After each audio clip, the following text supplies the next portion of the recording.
ये बात अलग है कि तुम ना बदले, ये बात अलग है कि तुम ना बदले, मगर ज़माना बदल रहा है।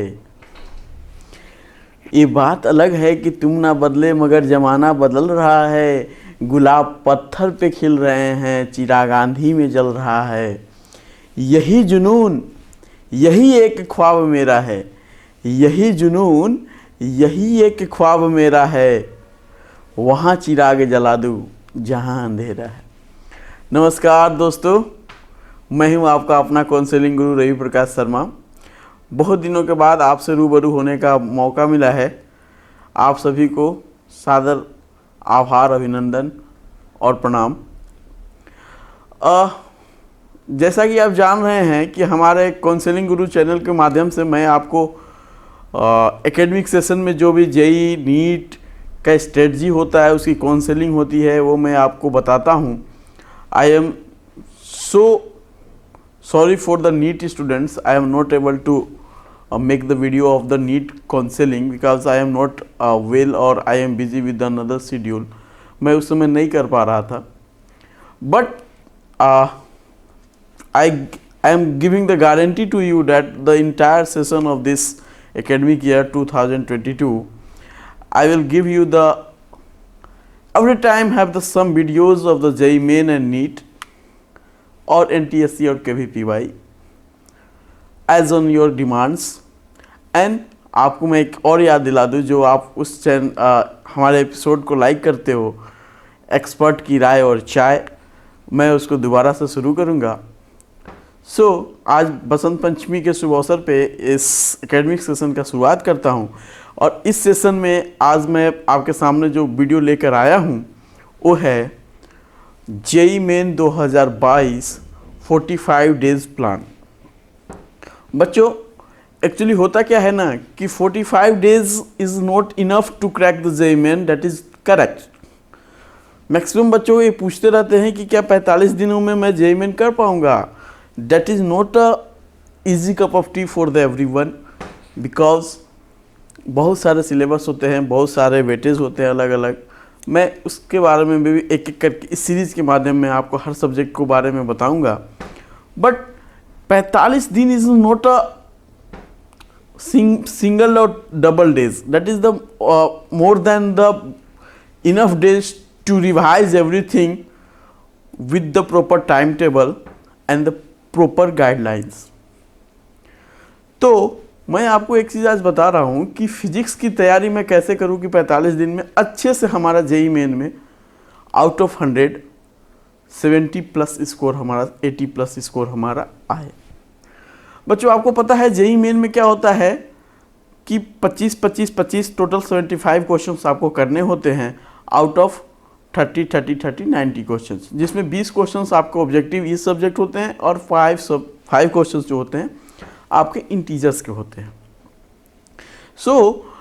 आज मैं इस वीडियो के माध्यम से आपको बताऊंगा कि जेई मेन में हमारा फिजिक्स का क्या वेटेज है, किस टॉपिक पे कितना टाइम देना चाहिए, कितना फोकस देना चाहिए। क्योंकि आपको क्या है ना, जेई क्रैक करने के लिए आपको पीएचडी करना नहीं है। टू बी ऑनेस्ट बता दूं, जेई क्लियर करने के लिए आपको जो है एमएससी मास्टर डिग्री नहीं करने हैं, ना ही आपको पीएचडी करने हैं। आपको वो आने चाहिए जो एग्ज़ाम में पूछे जाते हैं। आपका रिजल्ट कैसे आता है? फर्स्ट थिंग, आपको क्या आता है वो, दूसरा चीज़ जो एग्ज़ाम में क्या पूछा जाता है। अगर ये दोनों मैच करते हैं तो रिजल्ट प्रोड्यूस होगा। तो आप एक बार कंफर्म करो कि जो एग्ज़ाम में पूछा जाता है, क्योंकि ये तो पॉसिबल है नहीं कि आपको जो आता है वो एग्ज़ाम में पूछा जाए। एक ही कंडीशन है, जब आपका प्रिपरेशन बहुत अच्छा हो गया हो, 100% सिलेबस हो गए हो, तभी ये कह सकते हो कि हमें जो आता है वही हमारा एग्ज़ाम में पूछा जाएगा। बट लेकिन कॉमन सिनेरियो क्या है कि एग्ज़ाम में जो पूछा जाता है वो आपसे कभी कभी छूट जाते हैं। तो बच्चों, हम यहाँ से कोशिश करेंगे कि 45 दिन में हम कैसे रिवाइज करके फिजिक्स को और अच्छा कर सकते हैं। तो आइए हम वेटेज वाइज देखते हैं कि किस चैप्टर का कितना वेटेज है, किस क्लास की कितनी वेटेज है। कभी कोई बोलता है कि 11 से बहुत ज़्यादा क्वेश्चंस आते हैं, कोई बोलता है 12 से ज़्यादा आते हैं, कोई बोलता है यूनिट मेजरमेंट आप पढ़ लो जिससे क्वेश्चंस आते हैं कभी नहीं आते हैं। तो बहुत सारा कन्फ्यूजन है कि कौन सा पढ़ूँ कौन सा ना पढ़ूँ। कोई आपका दोस्त बोलता होगा कि मेरा तो काइनेमेटिक्स बहुत अच्छा से प्रिपेयर्ड है। डोंट वरी, अच्छा से कितना भी अच्छा से उसका प्रिपेयर्ड है, कितने क्वेश्चंस वो करके आएगा एग्जाम में, 2 to 3 क्वेश्चंस। आप कहो कि तुम्हारा काइनेमेटिक्स है, हमारा आरबीडी है, हमारा मॉडर्न है, यहाँ से आप उसको काउंट करा दो कि हमारा 10 क्वेश्चन ईजी है, मैं करके आऊँगा।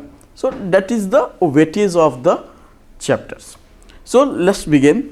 आज हम फिजिक्स का बात करेंगे, इसी सीरीज में केमिस्ट्री मैथ का ही बात करेंगे, और अलग से हम टाइम मैनेजमेंट और कैरियर गाइडेंस के बारे में बात करते रहेंगे। आप हमारे चैनल से जुड़े रहिएगा। So let's start. The first one is chapter wise weightage. बच्चों आपको दिख रहा होगा कि चैप्टर वाइज वेटेज में क्या है कि यहाँ पे क्लास 12th है जिसका वेटेज 51.5% है, 51.5% है class 12th। AIA class 11th है जिसका वेटेज 48.5 है। अगर कोई बच्चा अभी 11th में पढ़ रहा है, they have the golden opportunity to cover up. But कोई बच्चा 12th में पढ़ रहा है और 11th का बाकी है, वो अच्छे से नहीं कर पाया है, तो मैं उसे एक ही चीज़ रिक्वेस्ट करना चाहता हूँ। First of all you complete this syllabus full, और यहाँ से आपको जितना आता है यहाँ से एड ऑन्स कर लो। अगर आपको 48% में अगर 25% भी आप कर लोगे, 24% भी कर लोगे, ठीक है, तो आपका अप्रॉक्स 75% हमारा सिलेबस हो जाएगा फिजिक्स का। that 75% is not easy for everyone। ये 75% जो है ये इजी सभी के लिए नहीं होते हैं करने के लिए और अच्छे से करने के लिए। ओके स्टूडेंट्स, तो आप 75% भी अगर करके जा रहे हो तो 75% का मतलब होता है कि आप 210 नंबर प्लस में आप ला रहे हो। 210 नंबर अगर आपका जेईई मेन में आ रहा है, इसका मतलब आप 99 परसेंटाइल ला रहे हो, और 99 परसेंटाइल ला रहे हो इसका मतलब ये है कि आपको NIT मिलेगी। ओके, NIT मिलेगी मतलब आप विद इन द 10,000 रैंक हो, अच्छी NIT मिलेगी, ठीक है। नहीं तो आप कहोगे कि सर 98 वाले को भी NIT मिल जाता है, जनरल कैटेगरी की मैं बात कर रहा हूँ, 98 पॉइंट समथिंग को NIT मिल गया तो 99 वाला को तो मिलेगा ही। Yes, definitely, but they will get the better college and better branch in NITs. Okay, next move to the chapter wise contribution and their weightage. देखो, unit dimension, kinematics, force, work power energy, fluid, simple harmonic and heat thermo, यहाँ से लेके यहाँ तक ये जो है class 11th का टॉपिक है, क्लास 11th का टॉपिक है, ठीक है। तो क्लास 11th में सबसे पहले देखो कि मेजर टॉपिक्स कौन है। तो क्लास 11th का मेजर टॉपिक्स आपको आ रहा है हीट एंड थर्मो, एक इसको कर लो अच्छे से। उसके बाद मेजर टॉपिक्स कौन सा आ रहा है आपका सिंपल हार्मोनिक मोशन से भी एक दो है, और रोटेशन। और रोटेशन से आप देखो 1 to 2 क्वेश्चंस आपका जनरली आता है, रोटेशन से बढ़ भी जाते हैं। ये आपको मैं एवरेज बता रहा हूँ, मतलब 2021 का, 20 का, 18 का, 19 का, 17 का, 16 का मैं एवरेज बता रहा हूँ। ये टाइम टू टाइम वेरी करता है। मैं आपको अगले स्लाइड में 2021 वर्सेस पिछले ईयर का, प्रीवियस ईयर का मैं भी दिखाऊंगा। तो ये दो टॉपिक आपके बहुत ज़्यादा इंपॉर्टेंट है, और आप ग्रेविटेशन भी कर सकते हो जहाँ पे 1-2 क्वेश्चन, और सेंटर ऑफ मास। ये 4 टॉपिक बहुत ही इंपॉर्टेंट आपके लिए हैं। क्लास 11th के लिए मैं बात कर रहा हूँ। तो क्लास 11th में आप अगर 4 टॉपिक अच्छे से कर ले रहे हो और एक काइनेमेटिक्स को भी ऐड कर लें, ठीक है, सीक्वेंस देखना, प्रायोरिटी देखना, that is the first, that is the second, that is the third and that is the fourth. 4 chapter को अच्छे से आप कर ले रहे हो, प्रायोरिटी वाइज हम जो दे रहे हैं 4 चैप्टर आप 11th का अच्छे से कर ले रहे हो, तो मोर और लेस आपका कितना 3 इधर 2 5 2 7 7 और 2 9 10 क्वेश्चन 11 क्वेश्चन के आसपास, मतलब आपका अप्रॉक्स 40% फिजिक्स 11th का कंप्लीट हो गया इसी से ही। ठीक है, 4 चैप्टर से 40%। लेकिन अगर आप वैसे देखोगे तो उसमें आपको 18 से 20 चैप्टर मिलेंगे। क्लास 11th में 18 चैप्टर आपको एक एक चैप्टर वाइज देखोगे तो मिलेगा, बट ये 4 चैप्टर से आपका 40 to 45% आपका कवर अप हो जा रहा है। ठीक है, तो वेटेज निकाल के अभी बचे हुए दिनों में, जैसे कि मार्च में आपका एग्ज़ाम हो फेज़ 1 का, तो बचे हुए दिनों में आप इन चैप्टर को क्लास 11 को अच्छे से कर लीजिए और उसको रिवाइज कीजिए। बच्चे भी क्या करते हैं ना, पढ़ाई करते हैं, पढ़ाई इन द सेंस थ्योरी पढ़ते हैं। मैं आपको बार बार बता रहा हूँ, थ्योरी पढ़िए, बस उतना ही थ्योरी पढ़िए जितना आपकी ज़रूरत की चीज़ है। आप उसको बहुत ज़्यादा अंदर जाके कुछ फ़ायदा नहीं है। आपका एग्ज़ाम निकलने इतना आपके नॉलेज होनी चाहिए थ्योरी की, बस आपको मेन है मॉड्यूल प्रैक्टिस करना। मॉड्यूल प्रैक्टिस कीजिए, मॉड्यूल के एक एक क्वेश्चंस लगा डालिए। नहीं हो रहा है अपने फैकल्टी से डाउट पूछिए।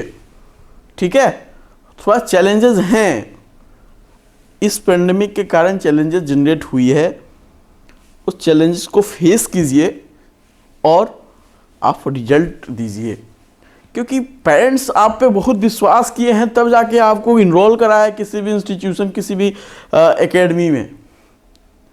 बहुत ज़्यादा आपके ऊपर इन्वेस्ट हुआ है, तो उस चीज़ को आपको रिटर्न करना है, तो थोड़ा सा आपको कंफर्ट जोन से हटना होगा और हट के थोड़ा आप डाउट वगैरह फैकल्टी से पूछा कीजिए, भैया टेलीफोनिक या फिर जूम मीटिंग के थ्रू, या फिर आप ऑफलाइन जा रहे हैं तो ऑफलाइन भी पूछ सकते हैं।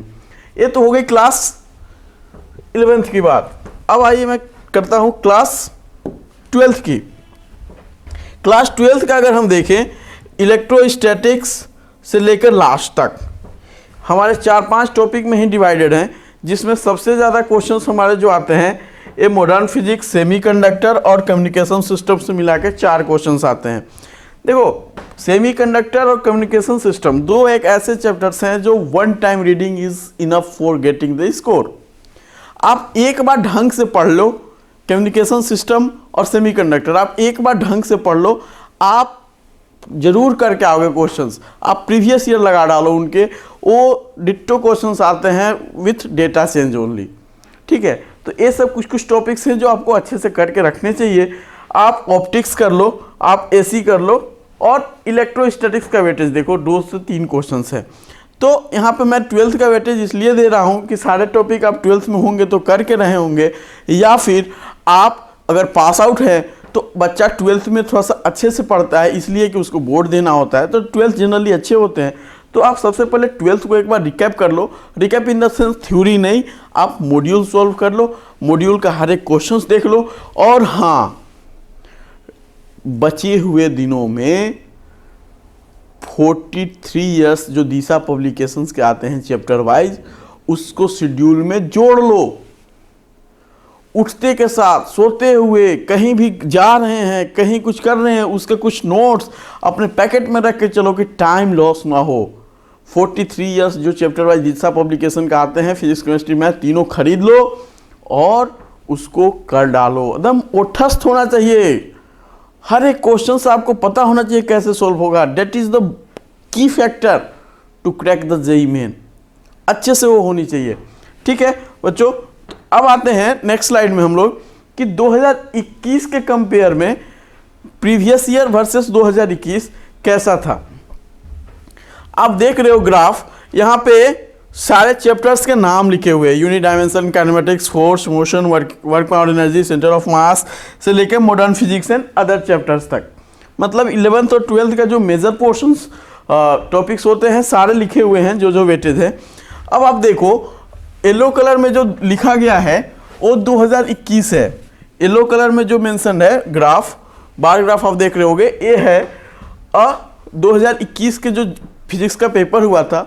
अब किस शिफ्ट का बात मैं नहीं कर रहा हूँ, 2021 का एवरेज है, मतलब अलग अलग डेट में अलग अलग शिफ्ट का पेपर मिला के एवरेज है कैसे कैसे क्वेश्चंस आए थे और पहले उस चैप्टर से कितने क्वेश्चंस आते थे। तो देखो यूनिट डायमेंशन से पहले क्वेश्चंस आता भी था, नहीं भी आता था, मतलब 0 से 1 के रेंज में था। तो मैंने एवरेज क्या किया, 2021 में क्वेश्चंस आए हैं तो मैं इसको 1 क्वेश्चंस के नंबर ऑफ क्वेश्चंस में मैं 1 दे दिया हूँ। ठीक है, अब आप ऐसे ही देखते हो काइनेमेटिक्स में आते थे, इस बार थोड़ा ज़्यादा आया है। देखो फोर्स में, देखो फोर्स में क्वेश्चंस आते नहीं थे, लेकिन इस बार फोर्स से क्वेश्चन पूछ लिया है, ये देख रहे हो, ये फोर्स से क्वेश्चन पूछ लिया है। सबसे बड़ा चेंजेस तो आपको यहाँ दिखेगा थर्मोडायनेमिक्स में। पहले क्वेश्चंस बहुत आते हैं, ये है प्रीवियस ईयर, पहले क्वेश्चंस बहुत आते थे। ठीक है, पहले क्वेश्चंस आते थे। इस बार जो है इससे थोड़ा कम क्वेश्चंस आए हैं, राइट ना। तो आपको सबसे पहले यहाँ ये देखिए कि थर्मोडायनेमिक का वेटेज 2021 में थोड़ा सा कम हुए है। इसका मतलब ये नहीं है कि क्वेश्चंस आएंगे ही नहीं, हाँ कंपेयर टू कम आए हैं।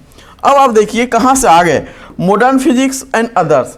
मॉडर्न फिजिक्स जो 3 टॉपिक में पिछला स्लाइड में बताया था, कम्युनिकेशन सिस्टम, सेमीकंडक्टर, वहाँ से देखिए आप पहले जो है इस वाले जोन में आता था, ये प्रीवियस ईयर है, किस जोन में, 3 to 4 क्वेश्चंस वाले जोन में पहले हमारा प्रीवियस ईयर आता था।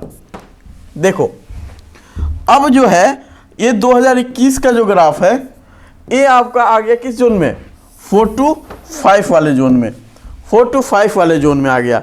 मतलब क्वेश्चंस यहाँ से आ रहे हैं और क्वेश्चंस थोड़ा इजी भी होता है, आप इसको कर सकते हो। और एक चीज़ और मैं दिखाता हूँ, देखो एसएचएम से जनरली क्वेश्चन पूछे ही नहीं जाते थे, लेकिन इस बार क्या हुआ है, एसएचएम से क्वेश्चंस रेगुलरली पूछे गए हैं।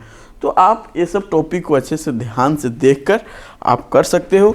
और हाँ, अगर कुछ आपको डाउट लग रहा है तो अपने टीचर से पूछिए और आप हमसे जुड़े रहिए। कोई भी कन्फ्यूजन है, कोई भी पर्सनल काउंसलिंग चाहिए तो आपका नंबर, मेरा नंबर आपके पास है या टेलीग्राम ग्रुप है, हमारे टेलीग्राम ग्रुप से जुड़ जाइए, हमसे आप कभी भी पूछिए। ठीक है, आपको हमेशा कुछ न कुछ बेनिफिट मिलेगा, मतलब आप हमेशा कुछ न कुछ जेईई मेन के लिए कर सकते हो। और मैं तो ये बोलता हूँ, अगर आपको कन्फ्यूजन हो रहा है, कहीं भी कोई दिक्कत है, तो मैं आपको सीनियर से बात कराऊंगा।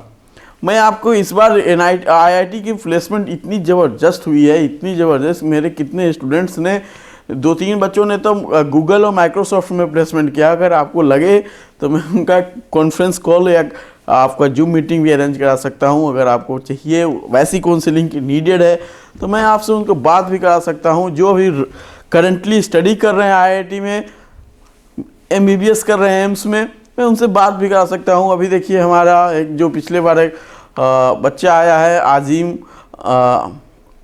जाहिर, ये लोग जो हैं देखो अपना MBBS कर रहे हैं एम्स दिल्ली में, उसका एडमिशन हुआ है, इस पर काउंसलिंग हो गया। मैं आपका काउंसलिंग नहीं करा पाया नीट का, सॉरी फॉर डैट। बट हाँ, इस सेशन में पूरा उम्मीद है कि आपके साथ लास्ट तक, अगले सेशन तक मैं आपका काउंसलिंग, एडमिशन सारा चीज़ कर लूँगा। ठीक है, okay, thank you very much.